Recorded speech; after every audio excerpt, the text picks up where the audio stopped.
Way to get those 2 wins out west for a meal, boys. And with a first period 3-0 lead at home against the Leafs on Hockey Night in Canada, we're about to make it 3 in a row. We scored 7 straight. Oh my god, oh my god, oh my god. I mean, whatever, we're chill here. Yeah, I think we played well. And it's not like we have to make a big deal about Willie and Austin completely dominating the last 2 wins.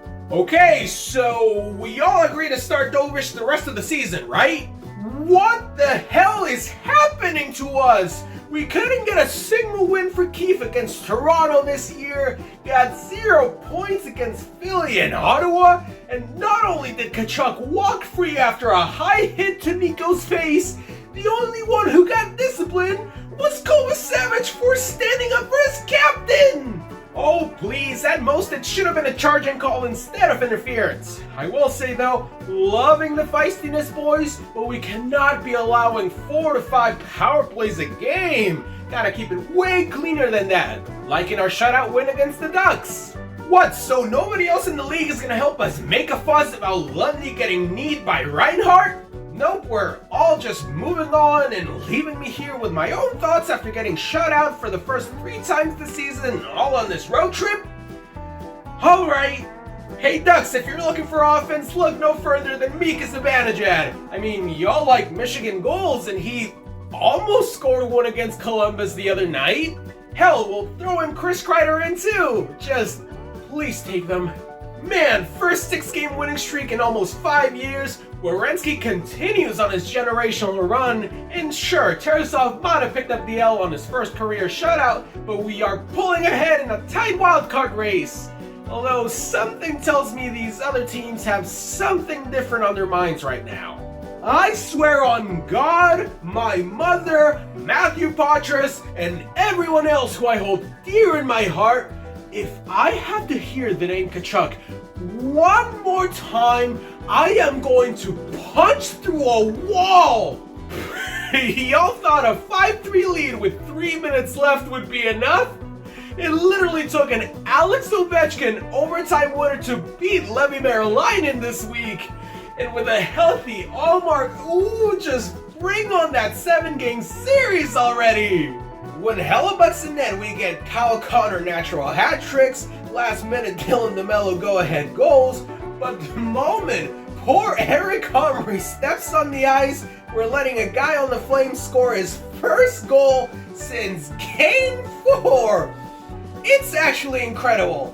We finally got another koozie goal! And how about Dustin Wolf with almost 40 saves? This and that awesome NHL debut from Rory against Chicago at the beginning of the week almost made up for letting St. Louis back in the race for our wildcard spot. Sorry Calgary, but good hockey is just what we play here in Missouri. I mean, just look at the hometown kid playing color with Utah. And the 4 points he dropped against Bennington on Saturday. We are never gonna win 3 in a row, are we? Screw it. I'll take a win at home against a divisional rival, even if it meant blowing leads in both of John Marino's first 2 games back from injury.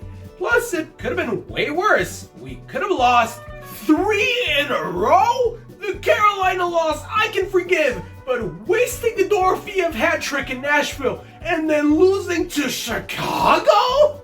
We've lost 5 of our last 6 games! Crazy stuff happens when Seth Jones isn't out there making boneheaded plays, am I right? Just keep on raising that trade value, bud, and maybe once we get rid of that contract, we might be able to afford a better shootout coach for Soderblom. Losing to the guy who hasn't stopped a shootout attempt in the NHL would have been crazy.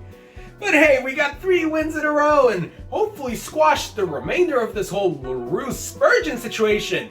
Just like we did the Wild this weekend.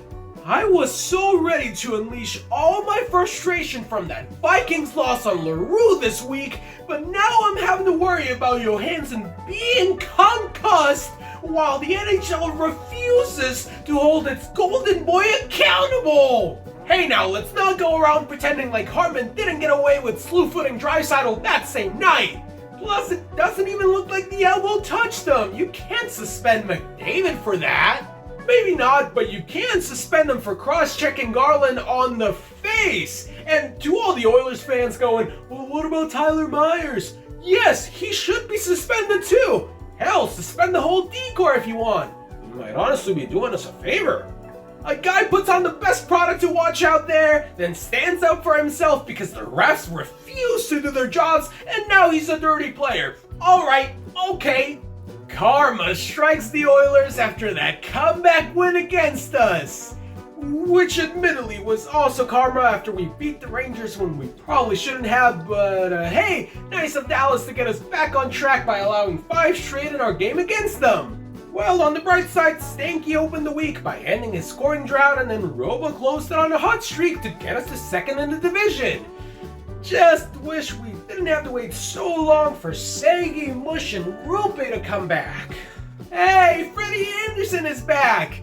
And thank God, because Tokarski must have worn that Sabres goalie gear for so long, he might actually have forgotten who he was playing for in that loss against Buffalo.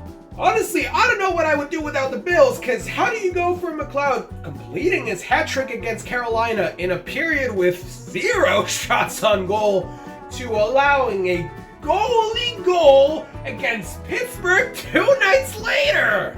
Being the first NHL goalie ever with a goal and an assist in the same game is cool and all, but all I'm saying is Ned should have dropped the gloves for that Gordie Howe at the end. And for this to happen immediately after waving Jari, mwah! You're welcome, by the way, Penguins, and next time you need another goalie waved, we'd be more than happy to drop another 2 goals in 50 seconds during a third period comeback. But if you need someone to give up a go-ahead goal with 27 seconds left, well, that was just a one-time thing. On the ice or on the field, Alex Ovechkin or Jaden Daniels, we are taking command this year! Let's raise some hail, baby! Your Lions had one job, Detroit, to avenge the doink against the Bucks. But you couldn't do that, so I hope the Red Wings enjoyed having us take out a week's worth of frustration on them this weekend. Remember when we were undefeated and the Lions still hadn't lost to a rookie QB last week? You know what? This is all the Sharks' fault. They came to town, snapped our 7-game winning streak, and probably infected our waters with tankolitis or something. Hey, listen, only thing going around this team right now is the flu, okay? And they're trying their best. Maybe you should just be grateful this wasn't an embarrassing blown lead like last season. No sense committed against the Sharks this season, thank Jesus!